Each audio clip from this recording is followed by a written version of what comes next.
Let's go now to Rabbi Uri Pilichowski, an educator and political commentator, joining us from Mitzpeh Yericho in the West Bank. Thank you very much for being with us. So please tell us a little bit more about Rabbi Chaim Kanievsky. Why and how did he become such an influential religious figure where hundreds of thousands of people are now attending his funeral?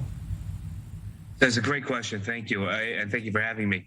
I think that it's important to note that he wasn't elected to his position. He wasn't appointed. He was just simply the greatest Torah scholar of our generation. And because of that, he rose to prominence. People asked him questions. People came to him for blessings. People came to him for advice. And because of his scholarship, he was elevated to this position where everybody looked to him in his community and outside of his community for that scholarship. Right, and with such huge numbers of people attending, my question here also is how much of an influence he had outside his specific sect of the Lithuanian ultra-Orthodox sect, but also in other Ashkenazi sects and also among the Sephardic Jews. Are they also coming in numbers to this funeral, for instance?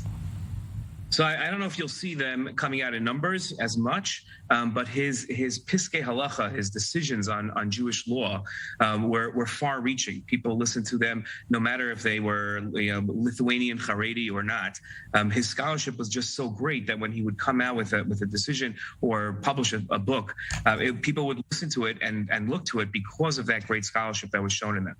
Right, and also we see how much people came to Rabbi Kanievsky for instructions on everyday matters, and we saw this also controversially, it should be said, during the coronavirus pandemic, when he was said to maybe say, it's not always clear because it was whispered in his ear, and what the question was that studying religious studies are more important than the quarantine rules. How much do you think that might have sort of tarnished his legacy here in Israel among the general population, people who didn't know as much some of those religious writings that he made, but kind of remember him for that?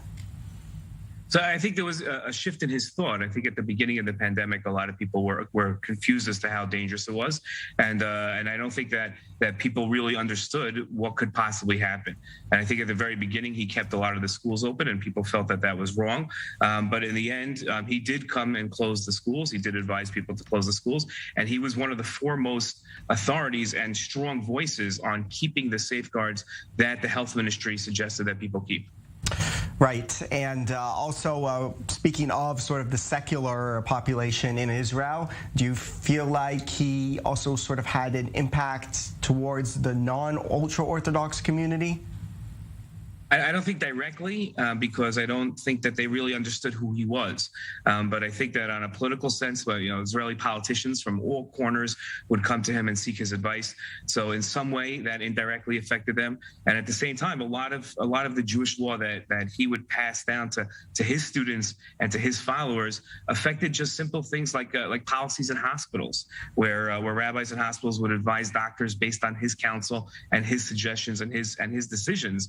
So although you might not be aware of how he affected your life, he generally did. We also in Judaism believe that a tzaddik, a righteous person, has an influence in the world in terms of just their righteousness and what the light that brings to the world. So we might, a secular Jew might not have gone to him for advice or read one of his books or really have heard of him before today, but they were probably indirectly affected by him as well. Right, and I want to ask you also, obviously he's leaving a void in the sort of the voices, authoritative voices in the Jewish world.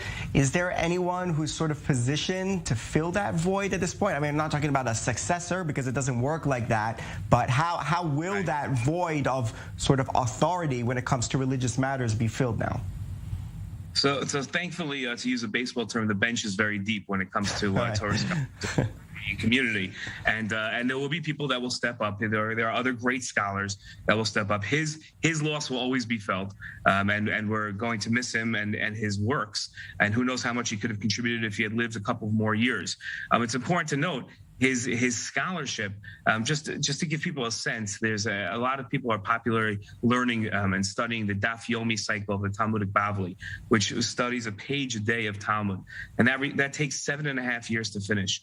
Rav Kanievsky, among his other studies, would finish that in a year, along with it's hard to explain to people who aren't familiar, but with a gamut of other sources and other works, he would complete that every single year, and that's what he was really known for, that tremendous scholarship that he had and the intense level of study that he had. You don't see pictures of Rav Chaim Kanievsky doing much other than just studying. And that's the pictures of him. You always see him with a book in front of him, and that's what he was doing all the time. Even pictures of him lying in bed had a Talmud in front of him.